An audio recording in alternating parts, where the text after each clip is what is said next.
And welcome back. And welcome back to another episode of TWiP Weddings. My name is Bruce Clark, and once again, I am joined in the co-host chair by my fellow co-hosts, Mr. Robert Evans and Mr. Brian Caparici, coming into us today from sunny Florida. Hello, hello. Good day. Good day. Robert and I are all in our like cold places because Robert's got his toque on, if you're watching. Right. A toque is a warm hat if you're a non-Canadian wondering about that term. I did not know what that is. Oh, really? Oh, what do you call it? Beanie. A cap, beanie. Oh. Cap. Oh, we call it a toque up here, eh? Yep. Toque. Yep. A toque. That's right, eh? Well, Brian does not need a toque where he is today. Sunny No. Florida. It is Holidaying beautiful or? outside. Yes, family vacation. We took 2 weeks up here, down in just south of Tampa. So it's beautiful. We've had perfect weather and a bit of a working vacation. I've popped in here and there to do things, mostly for Sprout, more so than the photography business, but everything is good. Right on. Excellent. Well, glad to have you guys both on the show again this week because we're going to have a fun show today. There was a recent article on that appeared on F-Stoppers, and the article basically sort of told us that, why it was by Vanessa Joy, and she basically cited several reasons why she thinks that photographers can't use a mirrorless camera professionally. So we're going to provide the contrary opinion, maybe. We're going to provide a rebuttal anyway, and give us some reasons why maybe you can use a mirrorless camera professionally. But before we get into the show, we want to remind you how you can participate. First off, of course, you can visit the website at thisweekinphoto.com/weddings. There you will find the show notes for each episode, which will contain the links to everything we mentioned on the show. And you can also feel free to leave your comments and feedback for us there. If you have a question or a suggestion of a topic you'd like us to discuss in a future episode, you can email us at twipwed@thisweekinphoto.com, or just click on the Contact Us button on the thisweekinphoto.com page, choose weddings, and then send us your message that way. If you prefer using social media, just add the hashtag TWiPWed to your post, and we'll keep an eye out for those. And we're also on Facebook, so head on over to our Facebook group. That's another great place, and that's actually where kind of the impetus for this article was posted on there, and that sort of spurred this conversation. So I want to thank our listeners who posted about that over on our Facebook group. So let's jump into it, and let's start chatting about this. So as I mentioned off the top, there was an article posted just recently, and we'll link to it in the show notes. It was over on F-Stoppers, and it was by Vanessa Joy. We all know Vanessa, I think. Brian, you know Vanessa. Robert, you know Vanessa as well. She's a great wedding photographer. Yep. We had her husband Rob on a little while ago talking about wedding videography. Right. Yep. And so she posted an interesting article, and I thought it would make for some fun discussion. Basically she cited several different reasons why she doesn't feel that she can use the mirrorless camera when she's photographing a wedding. So we're going to talk about her points. Were her points valid, or was the article maybe just a little bit of clickbait for F-Stoppers?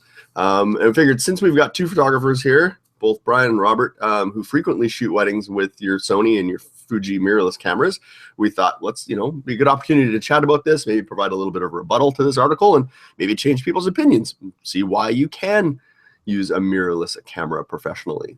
So I want to kick it off. Just those who maybe don't know what we're talking about, or those who are unfamiliar kind of with the technology, what is a mirrorless camera? What are kind of the differences between a mirrorless camera and sort of a traditional SLR? And because with people maybe don't understand those differences, they might not understand like what is she talking about, and why she thinks you can't use one. So who wants to take this one to start? This is the simplest answer probably ever been given. And get this. A mirrorless camera is a camera without a mirror. I had a feeling you were going to say that. That would have been my answer too. It's so true. And I think the thing is, right, it just quickly to talk about the whole thing as a whole, photographers, you look at the Sony, you look at the Fuji, you look at the Panasonic, you look at whatever mirrorless camera you want, and because they're smaller, we make all these assumptions that they're not professional. And literally the only difference between a mirrorless camera and a DSLR is that there's no mirror in front of the sensor. There's nothing else different about them. Right, so you don't have that fluffy mirror. Yeah, right? Because there's no mirror, You don't have the pentaprism. You don't have all these things that make DSLRs big, and that's why mirrorless cameras are smaller, because they don't need the room for the mirror and for the flap. Simple as that. That's all a mirrorless camera is. Easy, right? Yeah. Robert, anything else besides it not having a mirror? Yeah, no, I agree. I mean, I think one of the advantages I think that I most love about my mirrorless is because it doesn't have a mirror, like Brian mentioned, it has an electronic viewfinder. So that's a little bit different when you're used to looking through a camera. So that, again, those of you listening are not familiar, it's kind of like looking through a video camera. You know, you see the live view, you see what's going on. But the advantage to that, which I found that and I've really grown to love, is you can change your exposure while looking through the camera and see it change in real time, as opposed to, you know, I previously shot a, you know, digital SLR, and you'd take a picture, look at the back, especially shooting in manual, make an adjustment, take a picture, look at the back, make an adjustment, and so on. Right. And now I can just look at my scene through the camera, adjust my aperture, adjust my and I see it, you know, in my time, you know, I usually have my histogram up too, and I'm looking at that, and okay, great, it's dialed in, it looks just how I want it, and then I can go ahead and shoot. Or as well, you can take a picture and review it while still looking through the camera, and the client doesn't know you're, you know, chimping. We go back to that word, like looking at the back of your camera like a monkey.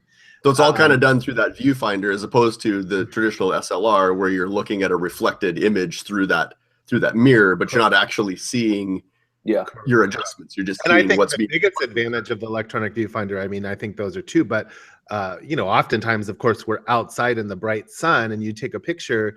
Well, when you have your eye up to the camera and you're looking at basically in a dark, you know, box, and you see the brilliance or non-brilliance of the image, you know, depending on what you need to do, but you don't have to look at the back of the camera in the bright sun and try to figure out what your image looks like. Right. Okay. So those are some of the, that's the main difference. Like you say, there's no mirror in it. So they can be a lot smaller. They're a lot smaller bodies for the most part. I mean, you can start to clip, you can start putting things on them, attachments and battery grips and whatnot, to make them a little bit bigger. But generally speaking, one of the advantages of mirrorless is that they're quite a bit smaller. So they're a lot more, you know, a lot lighter weight, more compact.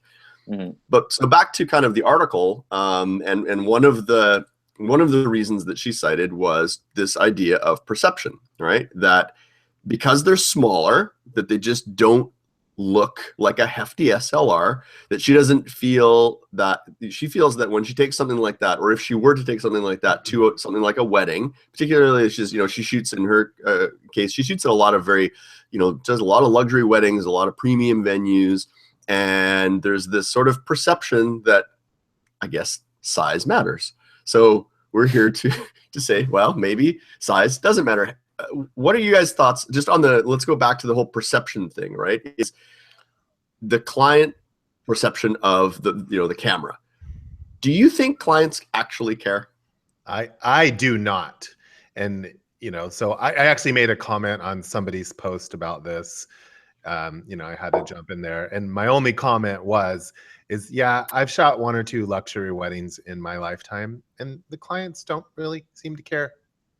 So I think the bigger issue here, and I've heard this, and I'm not trying to pick on Vanessa or be sexist, but I've heard this argument before from women photographers.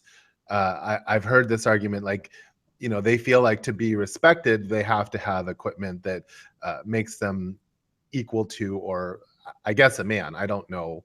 But I've heard that argument before this article ever came out.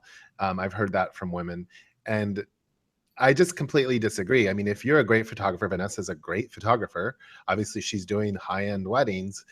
I don't think her clients are going to say anything. You know, they're trusting you. I was trying to think, like, what a comparison to DSLR and mirrorless, and I don't know if this is accurate, but what's the difference between, you know, like a gas-powered vehicle today and an electric-powered vehicle today? They both get us from here to there. They just sort of operate differently, and there are some benefits to an electric car as far as, you know, lower emissions and not using fossil fuels and all those things. But a gas car can go, you know, faster and can be more powerful and all those things. Unless it's a Tesla. Right. I think it's the same, you know, it's the same thing. It's like it's two pieces of equipment, and I think you should choose a camera based on, you know, what you like and what you gravitate towards the most. I think there are a lot of advantages. And I've always said when I speak, you know, on stage for Sony, and one of the things, like, yes, it's our job to tout why Sony mirrorless cameras are better than other cameras. But one of the things that is obvious, which is stated in this article, is the weight. And even as a guy, like, I love having a little bit smaller of a lighter camera, a smaller camera bag. You know, I travel a lot going through airports. I mean, my camera bag is still heavy, but it's not as heavy as it was. Yep. So I really like, I don't think there's any, you know, if you're confident in your abilities as a photographer, you could be using a camera that's, you know, the size of your iPhone or smaller if it was amazing. And I'm sure as technology goes on, they're going to kind of tend to get smaller. But, you know, it's really about the ability as a photographer and what the photographer does with it, and not necessarily always about the equipment. Right. So Brian, you shoot with a Fuji system. Yep. Have you ever had a guest or a client question your equipment or think less of you as a photographer because you had a small camera? So I think a lot of these things are kind of cognitive biases that photographers will often have. I think that we think more about these things than our clients do. Right. Honestly, like case in point, totally unrelated to this, but the best man at my brother's wedding this past August. And a friend of mine, actually, and a partner in Sprout Studio, Rob Knoll, photographed the wedding because I trust Rob and my brother trusts me, and you know, we had him. So I always have felt like when I'm shooting a wedding that, like, I'm so visible to everybody and everyone's watching me because everyone's looking at me on the camera. Mm-hmm. And so I've always kind of felt like, you know, I got to make sure that I'm this or that I'm that or that, you know, whatever. I had certain assumptions about how I come across on the wedding day. And being the best man in a wedding where I had nothing to do with the photography, and my friend Rob Knoll was photographing it, especially being that I was a photographer, I thought I'd be more aware of him. Mm-hmm. I had no clue where the heck he was, what he was doing, or anything. Like, even during the family photos, I was more worried about my brother and his wife and my kids and my wife and the family and doing all these things. I wasn't like watching the photographer, even though I am a photographer, and I, of most wedding guests, would be more interested in that.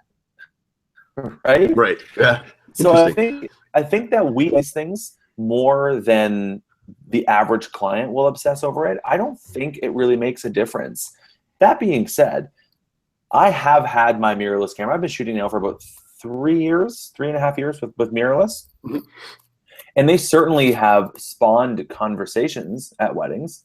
I can think of many times when I've been photographing cocktails with, you know, a little mirrorless camera, and I guess it'd be like, just because they're bored and have no one else they're talking to, they're like, oh, what's that you got? Like, that looks kind of neat. Is that a film camera? Or like, they'll ask, it starts a conversation, and right. Yep. It actually allows me to then open up, engage with them, educate them, and just have an interesting conversation.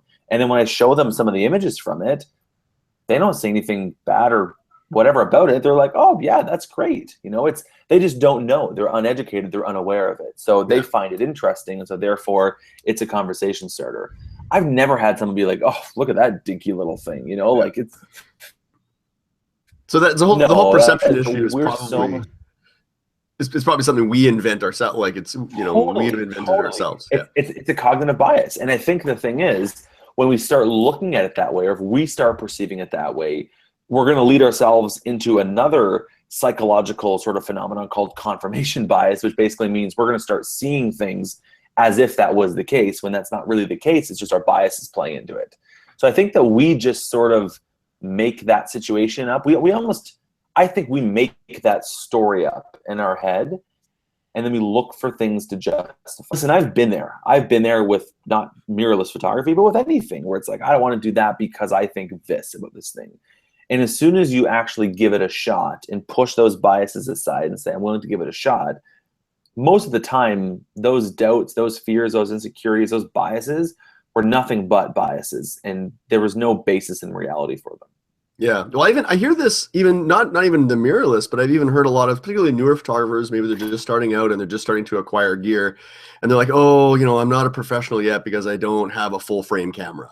Or, you know, or I've seen other photographers sort of turn their nose down at other photographers because they showed up at a wedding with a, you know, a Rebel, a basic Rebel camera. Now, not saying that gear is everything. I mean, certainly better gear can certainly help in certain situations. But again, if they're a good photographer and they understand light and they understand composition and they understand how to pose people and do all of those things, you could take somebody like Robert with 25 plus years of experience photographing weddings, and I could hand him an entry-level SLR, and he could probably do an amazing job at shooting the wedding. And I could hand a full frame, the best, D5 with all the lenses to somebody just starting out, and they could still do a crap job of it, right? So it's the same argument. Even if we're talking, getting outside of the mirrorless to SLR, you could even go SLR to SLR. But it's funny that you said that, Bruce, because I was going to say that. You hand me, any consumer. I'll say Canon Rebel because I couldn't shoot one because I'd get in trouble. But you give me a Rebel, but the only thing I'd want is a 24-70 2.8 lens. If you could give me that camera and one lens, I'd shoot the whole wedding and still kill it. Yep. Because, but see, I'd even argue, just as a point of sort of thought there, like a lot of photographers, I've seen the same argument about like, I've got to save up to get that 70-200 f2.8. I can't shoot a wedding with a 70-200 f4. Like, that's just not a professional lens. No, I totally agree with that because I have the 24-70 E mount f4 and I love it. Yeah, yeah. So it's got nothing to do. I think it's like those are just the assumptions that we make up in our head. Like, we see what some people are shooting with. Canon and the Nikons and frankly any other companies, they do a great job with marketing the professional quality and the differentiator, the L series for the Canon, and they're wonderful pieces of equipment, but they're just that. They're just tools. Like, I would never walk up to a carpenter and be like, oh, you're using that like Stanley blah, hammer. blah, blah. Like, I can't believe you're using that hammer. Like, that is so smart. It's like, no, it's like as long as the house looks good when you're done building it, that's all that matters to me. Yeah, I actually look to see if their tools are a little bit worn and beat up, because then I know that means they've actually been using them. Really? Although we have to start like making scuff marks on our cameras to make it look exactly. like I have no problems there. Mine are full of them. I was gonna say you could hand any camera to anybody, but have you ever felt like a bigger idiot than when a guest hands you their little like point and shoot, and you go to it and you're like, how the hell do I work this thing? Yeah, I've done that too. That's why I'm happy when they just hand me their iPhone. I'm like, yeah, okay, this, no problem. But they hand me these little point and shoots, and I'm like, or you looking for the viewfinder to look for? And they're looking at you like, aren't you a photographer? And I'm like, yeah. I want to go back real quick to something that Brian said, and I think it's a very good teaching moment. And then when I'm done saying this, Bruce, you need to say your line that you say at the end of the show. Oh, okay. Okay, here it comes. So Brian said, he thinks that, at first people were always like aware of where he was, but when he was at his friend's wedding or cousins or whatever you said, and he had a friend shooting it, he was unaware of where the photographer was. That's a good photographer. It's when people notice you at a wedding when you're doing something wrong. Mm-hmm. Mm-hmm. Yep. If you're the star of the show, then that's you're going about it all the wrong way, right? Right. Another point I want to make about the whole idea of like being seen with your camera, coming into, well, how do you show up as a photographer? I'm actually of the opinion that your couples, the wedding party, the guests at the wedding, they should actually be seeing you more than they're seeing your camera anyways.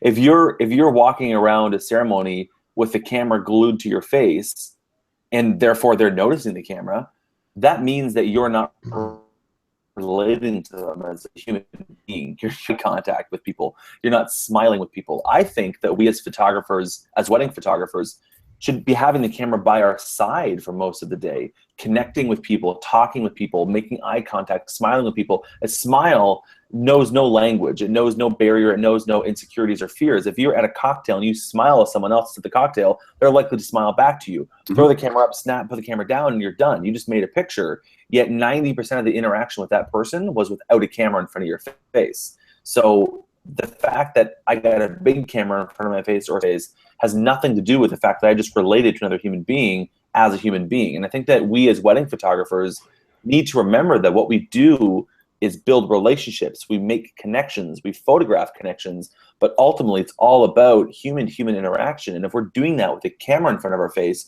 where it becomes obvious what that camera is, we're not doing a great job relating as human beings.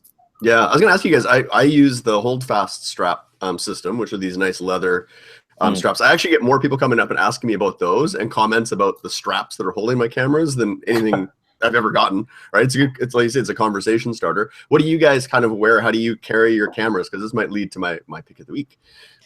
I use Peak Design straps just because I like how they're easy to take on and off. And so if I'm going from video to photography or whatever, I literally just pop that off. I have 2 or 3 of them and keep them in my camera bag. And then whatever body I choose to use, I just put it on and I'm good to go. So I like, it's basically just one camera strap that goes over my shoulder, but I just like the quick ability, if you will. Yep. Brian, what do you carry your cameras with?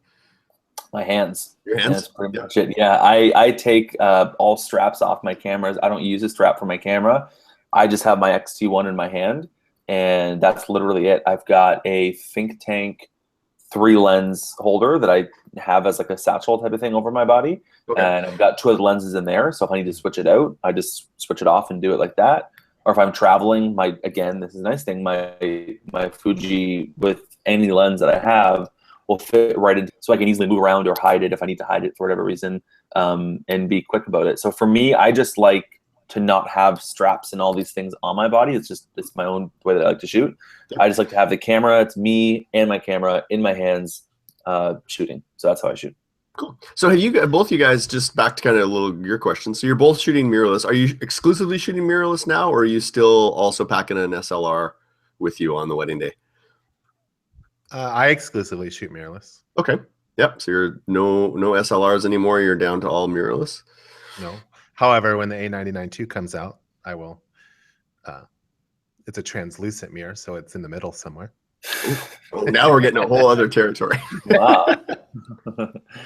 I'm like 90% mirrorless. So I shoot most of my stuff. The only place that I'm not shooting mirrorless currently is for the reception, because I need a low light autofocus that I've got out of my my Nikon D4S. Okay. As well as the off-camera flash system that I need for it. So, however, I've only shot a couple weddings now with the new XT2 that I've got, and it in low light is actually phenomenal. So that might change in the not too distant future, but that's where I'm at right now. All my portraits, all my engagement sessions, all my boudoir, all my personal work, like all that stuff is 100% mirrorless. But for a wedding day, I'm about 90% mirrorless. Okay, because for quite a while though, there was sort of the mirrorless was relatively new technology, and they were starting to they're starting to catch up. What do you think now is the state of mirrorless for wedding photographers? Do you think we're now at a state where there's basically no differences between the abilities of a mirrorless versus an SLR? You mentioned the low light and maybe the flash systems. Is that maybe the one area where it's still some work to do, or? I mean, I'm using them 100%. I don't think there's anything I'm missing from digital SLR except the weight. Okay, so it's got all the lenses. That. Yeah. Yep. Perfect. Brian, what do you think?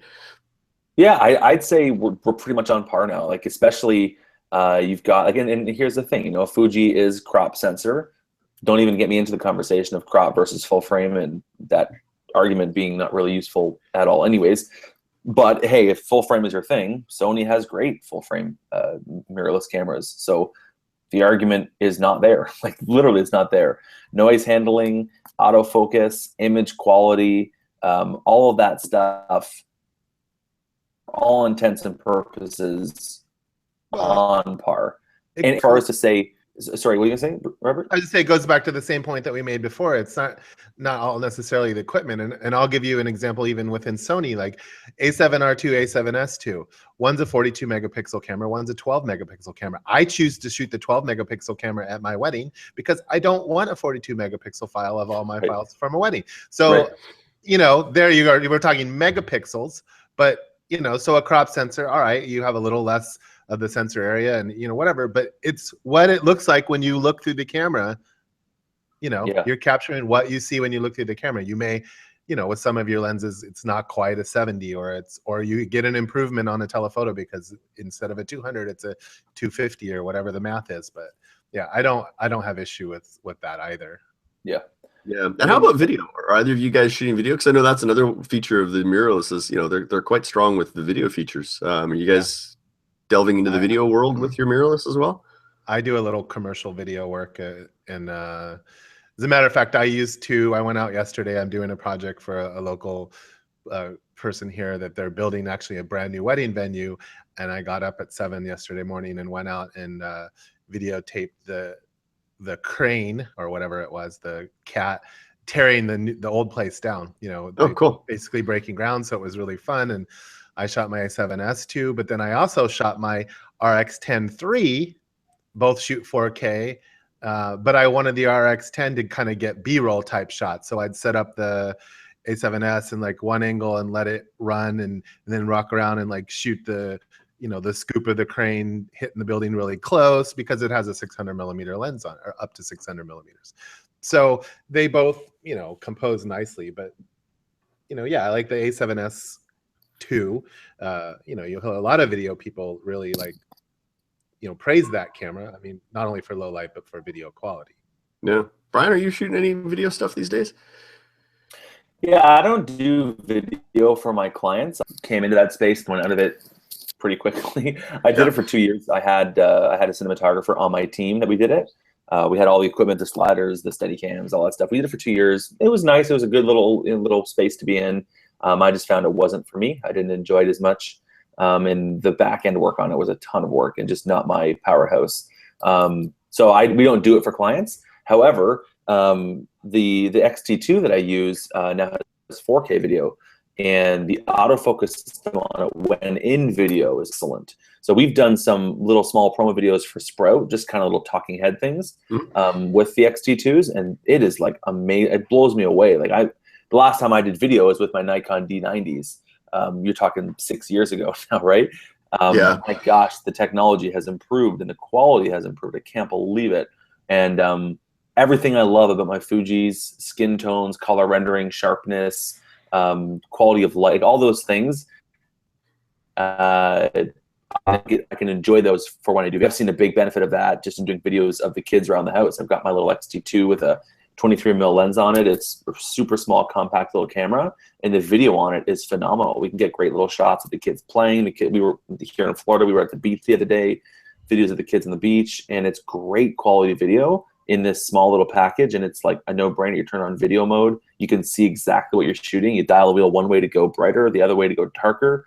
It autofocuses continuously, and it's great autofocus. So I think it's really come a long way. I think, I think a lot of cinematographers have gone the direction of mirrorless for a lot of their video work, both in Sony, and I've seen a lot of people switching over to the XT2s now as well, because the XT2 image quality is just phenomenal out of the camera. Yeah, I'm starting to see that as well, and they're starting to embrace the mirrorless world as well. So I mean, videographers are doing it as well. They're showing up. I don't think people are judging them what they're shooting with at all, right? So the digital SLR camera, again, going back to the benefits of the electronic viewfinder, in a DLSLR, as soon as you start video, you can't now look through the eyepiece and see what's going on, nor does it show up on the back of your camera. Because why? Because the mirrors popped up to allow the image to hit the sensor, and now you can't see through the camera. But with a mirrorless camera, it's live view all the time. Yeah. Yep. Yeah, there's definitely a lot of advantages. I'm starting to, although I just bought the 5D Mark IV, so I'm probably entrenched in my old ways for a little while now. But I'm definitely starting to look at the mirrorless systems, and eventually I'm just going to have to make the move and slowly kind of decide which route that I'm going. So you guys can battle. You can, Fuji, Sony. You guys can like try to win me over. Talk to Fuji or Sony if they want to send me any gear. I'd happily adopt either system. But how's battery life? The thing that's big about me, I think maybe this is something that we touched on. I think we should go into a little bit deeper, perhaps. And Robert, love to hear your opinion on this. Yeah. Shooting mirrorless has a photographer, and I know that's like a sort of really broad, really dramatic statement, but being able to see the image as I'm making it in the camera, like Robert mentioned earlier, with white balance, exposure, seeing light, seeing shadows, seeing contrast as I'm shooting. And that's you only can get that with mirrorless. You can't get that with DSLR because you're actually looking. It's like you're literally looking at the image you're about to make the moment before you make it. So if you need to go brighter, if you need to go darker, if you need to warm it up or cool it down or change contrast or whatever, you can do effect of that and then capture the image. So it's actually made me get the image right in the camera more often than I used to get it in the camera, where I'd have to take a test shot and then chimp and then make adjustments, or take a test shot and then adjust in Lightroom later. I don't have anything to my photos anymore. I shoot raw JPEG and just deliver the JPEGs because they're all good out of the camera.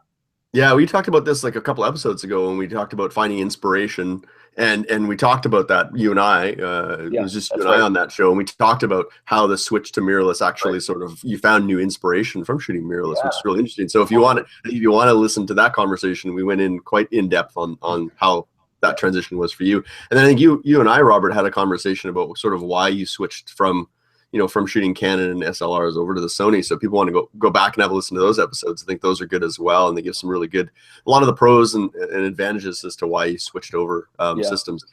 So for both you guys, and then we'll move on to our next segment. If you were both starting out today and you had no gear, no investment in gear, I'm sure I know the answer already, but where would you start? Jump right in, mirrorless? To a new wedding photographer, they're just starting out. Would you recommend the kit be go mirrorless and save yourself? Well, I mean, I say yes, but I think common sense would be like a new photographer starting, like all they're being marketed to is mirrorless, and mirrorless. I mean, yes, there's the other ones out there, but I think there's just many reasons like it's in their face, so that it'd be a natural gravitation towards it, I think. Yep, and they're generally less. For the most part, they're generally less expensive. The lenses are a little bit less expensive, right? So overall, the cost, but then the big thing is just the weight is a big factor, right? You're not lugging around so much weight on a wedding day, which after several years of shooting weddings, my body's starting to feel that weight. And some of the benefits you guys mentioned, like the EVF and being able to see stuff as you're shooting, some big advantages. Any other final closing thoughts before we? Brian, if you don't have one, I just have one little anecdotal story. Do you have something to say on Bruce's question? Yeah, no, I have a closing thought, but go on. I want to hear the story. So quickly, I just want to give a little anecdotal story again, going back to perception, and we started kind of off with that, and Vanessa feeling like she's not professional enough. I just like to give an example of that. So we've talked about this on the show, but for 3 years now, I shoot Google Zeitgeist. Which again, Zeitgeist is the top minds in the world, the top CEOs in the world. All the Google executives are there. The guests that they've had presidents and are amazing. So when I'm shooting the speeches in the room, it's Zeitgeist again. Just a quick analogy is sort of like TED Talks, but for Google, a little bit like that, but I think a little better. And so the very first year that I did it, I'm in the room and I'm shooting an A6000 $500 camera with a 70-200 f4 lens, or mirrorless, because it's quiet, and that was a concern of theirs. But because for not 8 hours, but for 6 hours of shooting these talks, I don't want to be holding a heavy camera. And I have to say that especially that first year, but it's happened to me the last couple years. The first year, I want to say 5 different people that were sitting in that audience came up to me during breaks and said, "What is that camera?" And they were super excited, and I tell them, and they're like, "It's so quiet," and like, "Wow, that's amazing." And I'm going to go get one. I mean, I heard that like 4 times at least the first year, a couple people the last 2 years, and this year I shot it with the 6300 on silent shutter, so I wasn't making any noise. And like people commented on it, but again, here you have like some of the top CEOs in the world, the top, some of the wealthiest people. I don't even want to know what the net worth is worth in that room of 200 people that sit there and watch that talk. But it's a luxury consumer, whether you're at an event or whatever, and they really loved it and embraced it. So I think that mindset is be confident in who you are as a photographer and use the equipment that you choose to use, mirrorless or not, and go out and just, do your thing. Excellent. Next time you can shoot it with the Google Pixel phone, right? Brian, you had a final kind of thought. I did.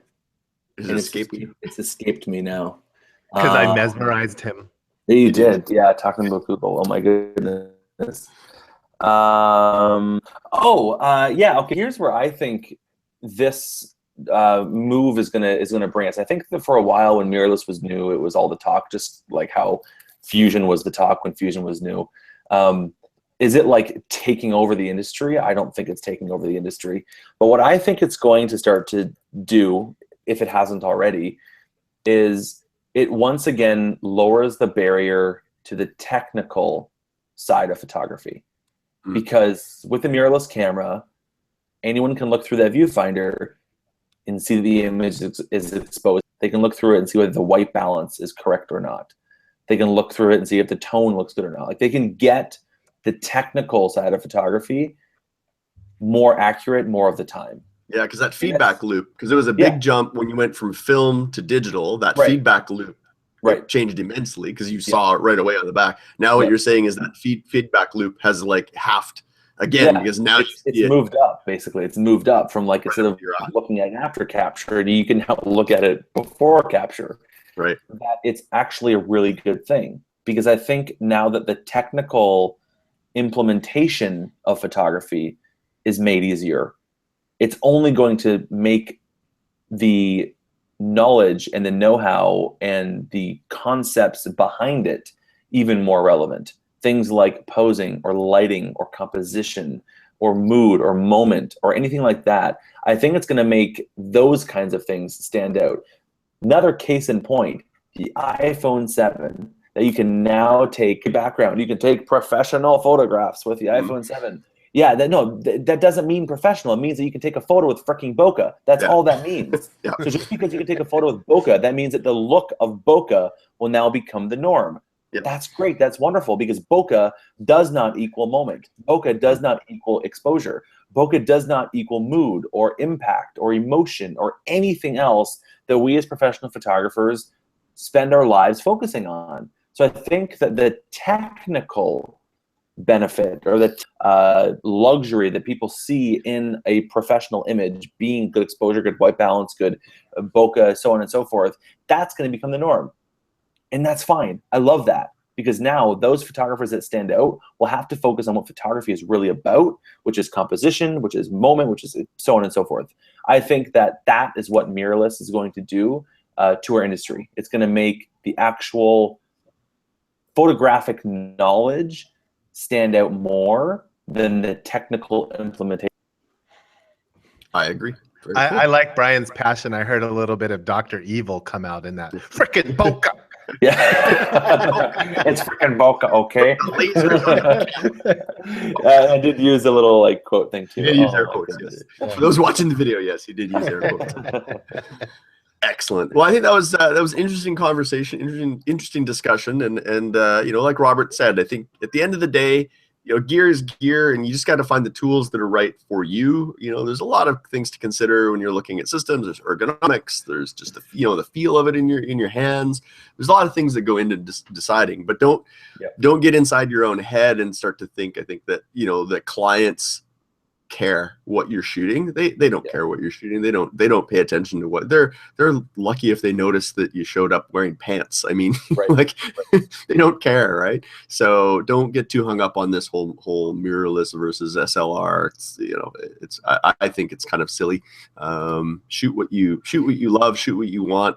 As long as you're creating great images, it doesn't matter. Exactly. Unless maybe if you're showing up with like a potato camera. I don't know if you saw that guy made a camera out of a potato.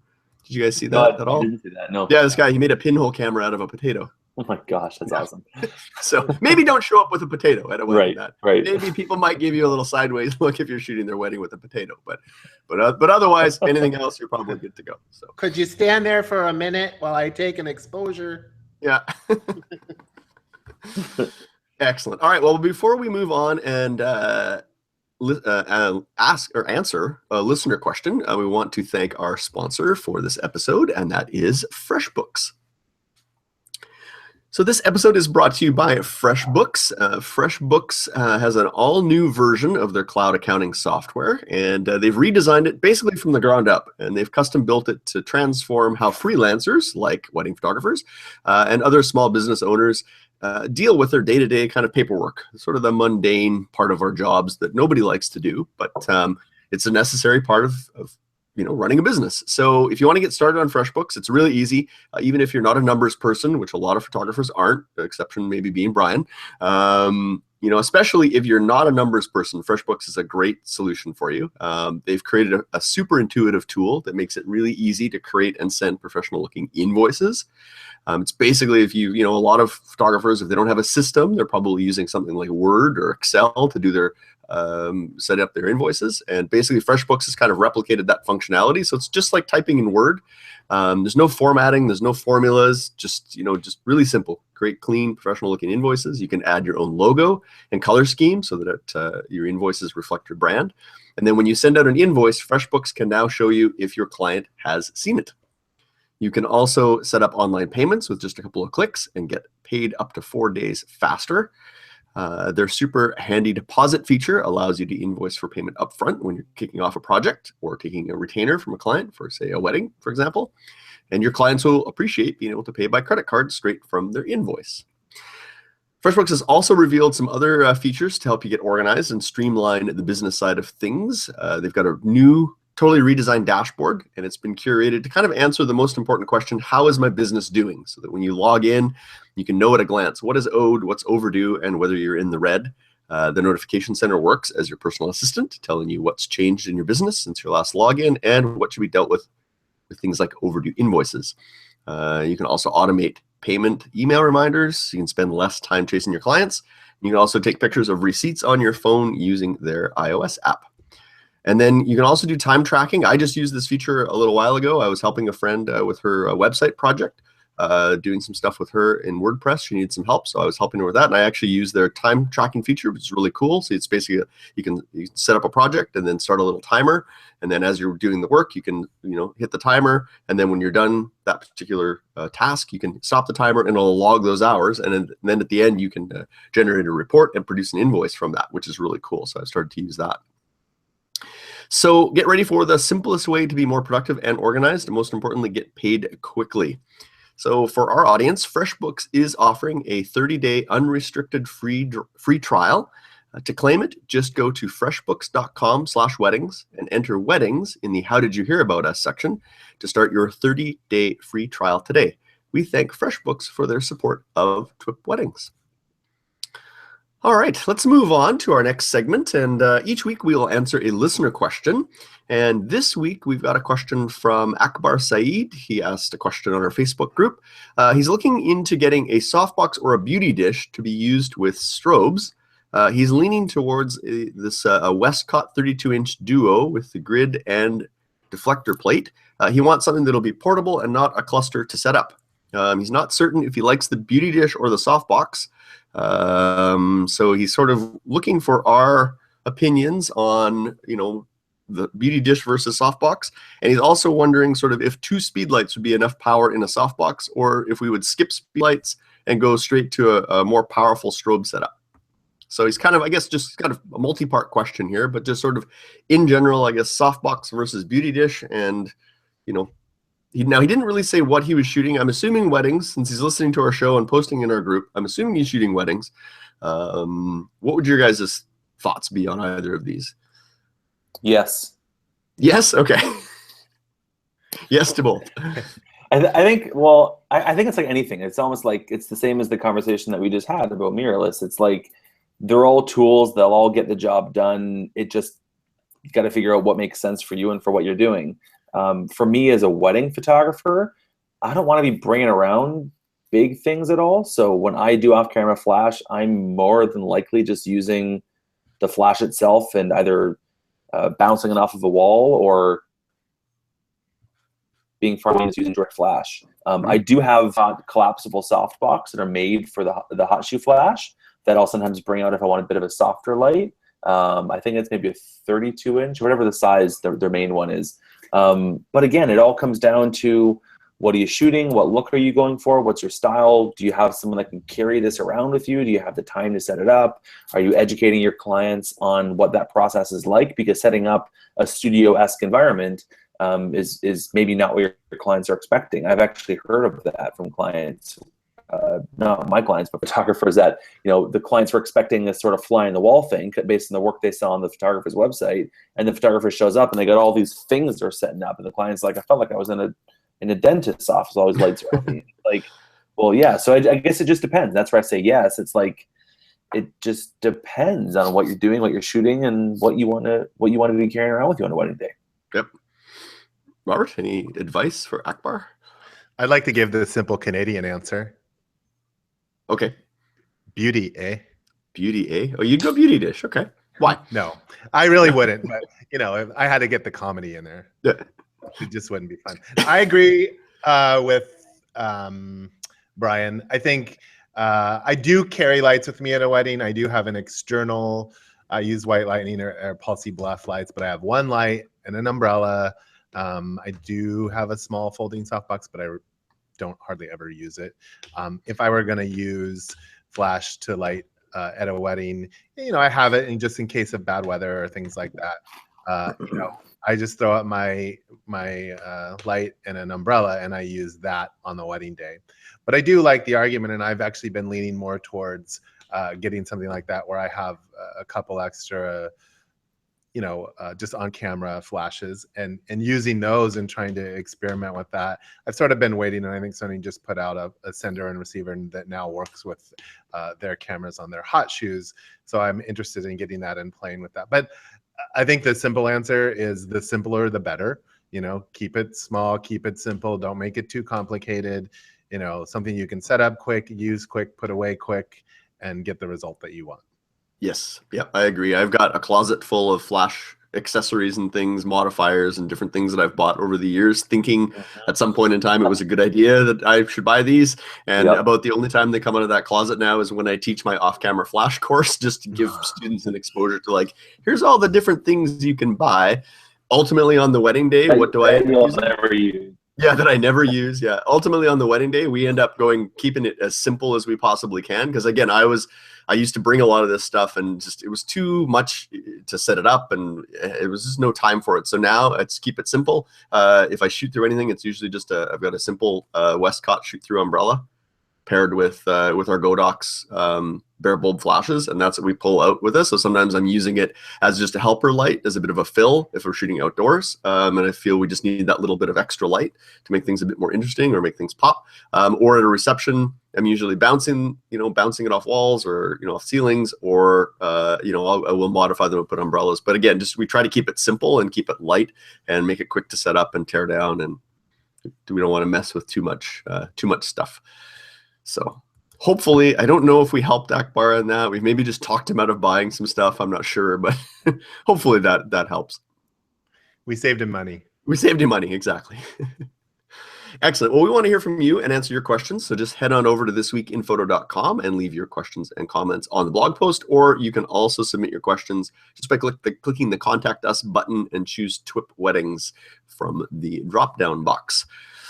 All right, let's close off the show then with our last segment, which is our picks of the week. And each episode, we're going to share a photography-related item that we think would be a benefit to wedding photographers. The picks can be anything as long as we can somehow tie it to photography. So, what have you guys got for us today? Brian, do you want to start? Oh yeah, I have two cheating because I thought I wanted the last minute. Pick number one. I don't think I've done this one yet, so I'm super stoked about this, but the Fuji X-T2. I've now been using it for probably a month now. And my gosh, I love this camera. It's everything the XT1 should have been. So the autofocus is significantly better on it. The tilting screen I'm just loving. I was shooting with the X Pro 2 for about a year, and I went from the XT1 to the X Pro 2, and I didn't think I would miss the articulating screen as much as I did. Okay. And then as soon as I got the X-T2 back and I had the screen, yes, I missed having this. So definitely loving that camera. It's a wonderful camera, and yeah, definitely love it. So that and the Black Widow, the Spider Black Widow holster. Okay. That's the thing you were talking about. Yeah, well, no, so that's like, I usually have that on my belt. So if I just want to like quickly get the camera out of my hand, Yep. There's like just like a little nub that you attach to the hole in the bottom of the camera, and you just kind of like literally like rest it into the little black Spider holster. So it's compact. It doesn't get in the way.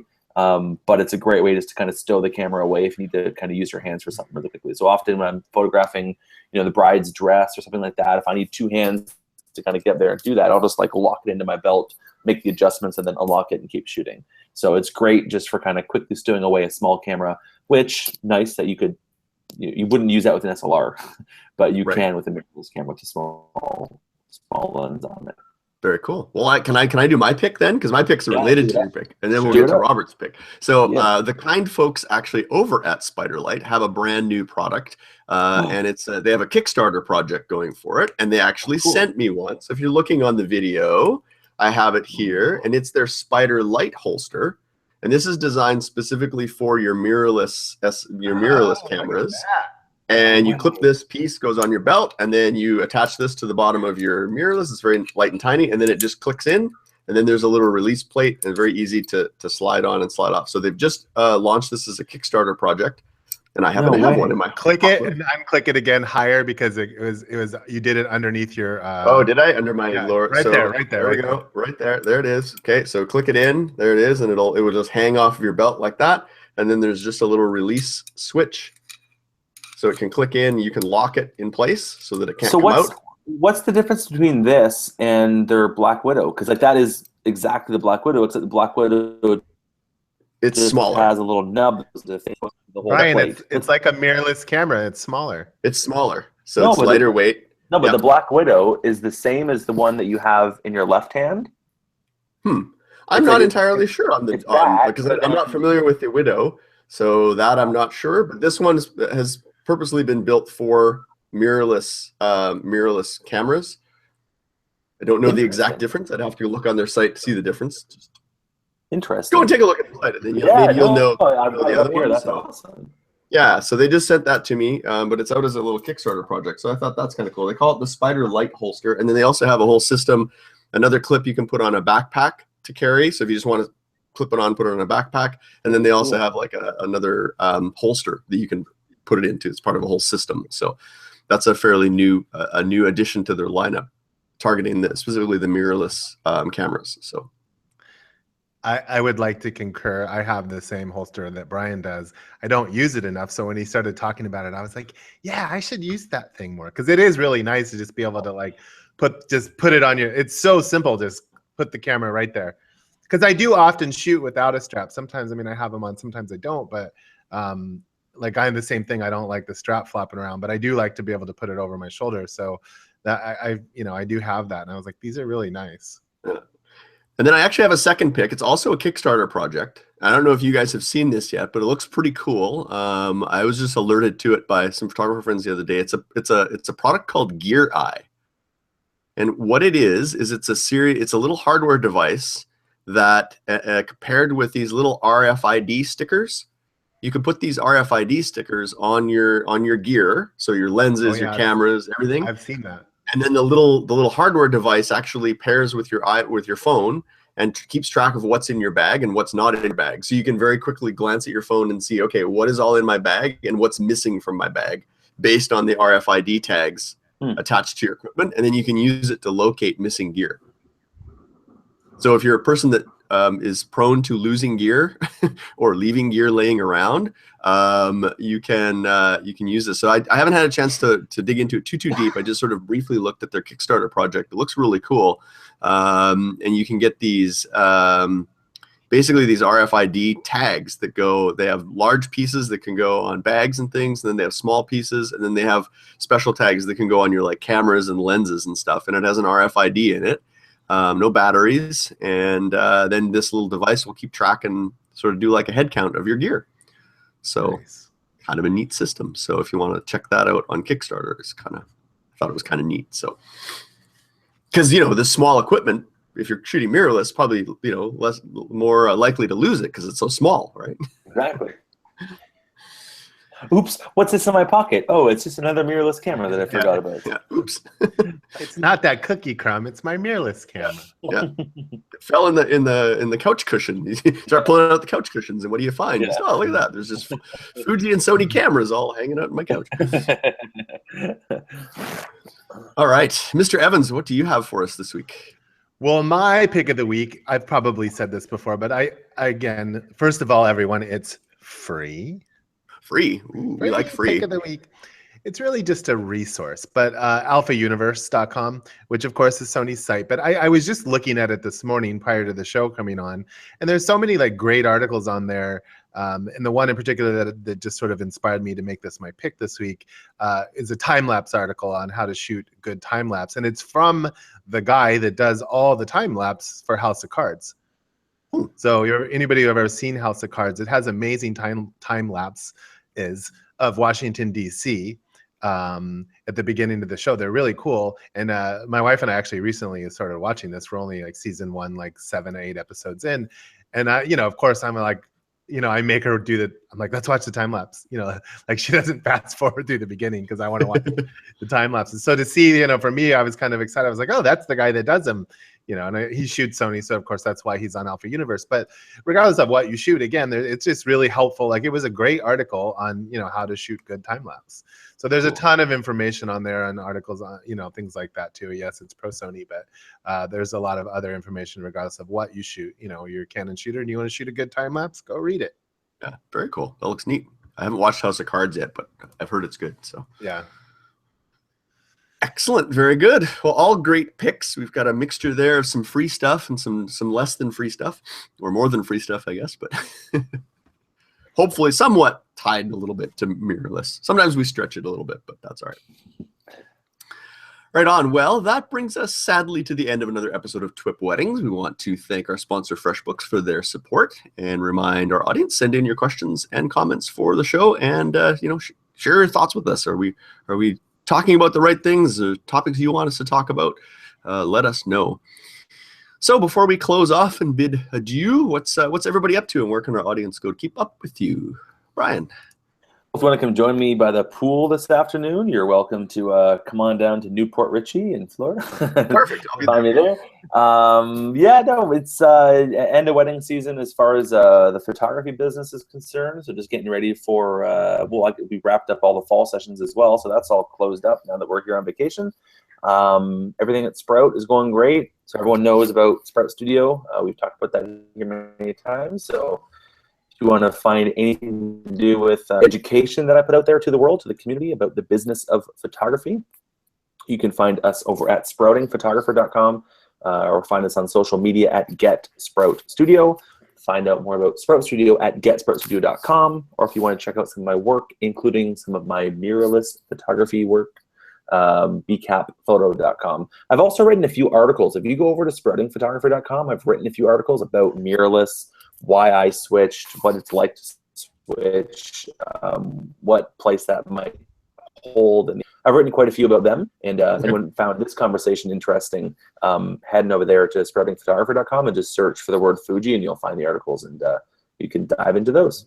Very cool. Excellent. Mr. Evans, what have you got going on and where can people find you? Well, I think the moniker for this show should be fearless, shoot mirrorless. Hey, I like it. That's what we need. Be fearless, shoot mirrorless. Make t-shirts, spread the word.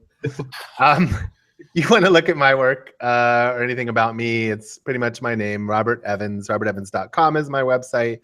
Twitter and Instagram are at Robert Evans. If you add me on Instagram and you're a TWiP listener, tell me. I've had a few people like, hey, I listen to the show. I love it. I love to get those little comments or, on the pictures or whatever, and I'll follow you back. And Facebook is Robert Evans Studios, and that's about all I do. I don't Snapchat. I don't do any of the other forms of social media. I like the picture forms of social media. I guess Snapshots is, but I mean not Snapshots, Snapchat. Yeah, I don't know. I think it's a whole different thing. Yeah, I think the Snapchat, the bloom is off the rose with Snapchat. I don't know. I was on it for a little while, and it seemed like everybody was on it for a little while, and was kind of like Pokemon Go. Everybody was kind of on it for a little while, and then it seemed like it's gotten a lot quieter on there recently. I've noticed. I think we're just too old for Snapchat. It's getting old. Yeah. Well, and Instagram stories came along, and that sort of a lot of people, they were already on Instagram, so they just sort of gravitated back to Instagram and started using stories more. At least a lot of the people that I follow anyway. So yeah. Who knows? Well, if you are, if you're looking, maybe the title of the show could be "Size Doesn't Matter." Size doesn't matter. Yeah. Be fearless. Shoot mirrorless. Yep, I like it. So if you're looking for me, you can find me over on my website at momentsindigital.com. Like Brian, it's kind of winding down a little bit, although we do still have a few weddings to go this year. I think I have 5 to go between now and the end of the year, so we're still got a few to go, but we're getting there. And I've moved into the fall season when I start to do my teaching. So I'm teaching at the local photography school here, so I've got my courses coming up there. If you want to join me on a photography adventure, I'm actually leading Darlene Hildebrandt's next photography workshop in Drumheller in the spring. So if you want to come to the Badlands of Alberta, where all the dinosaurs used to roam, we're doing a weekend workshop there, and we'll be doing kind of some landscape photography. We're going to be doing some portrait photography. We're going to play with some night photography, do some light painting, sort of all kinds of cool different stuff that's a little outside of my normal wedding stuff. So I'm going to be leading that course for Darlene. So that's going to be a lot of fun. So if you want to join me on that, I'll put a link to that workshop if you feel like coming up to Alberta. And if you're looking for me on the social networks, you'll find me at Bruce Clark with an E at the end of Clark. And that's it. That brings us to the end of another show. Be sure to visit our website at thisweekinphoto.com for our show and all the other great shows on the TWiP network. And we want to thank you again for listening to TWiP Weddings, raising the bar one wedding at a time.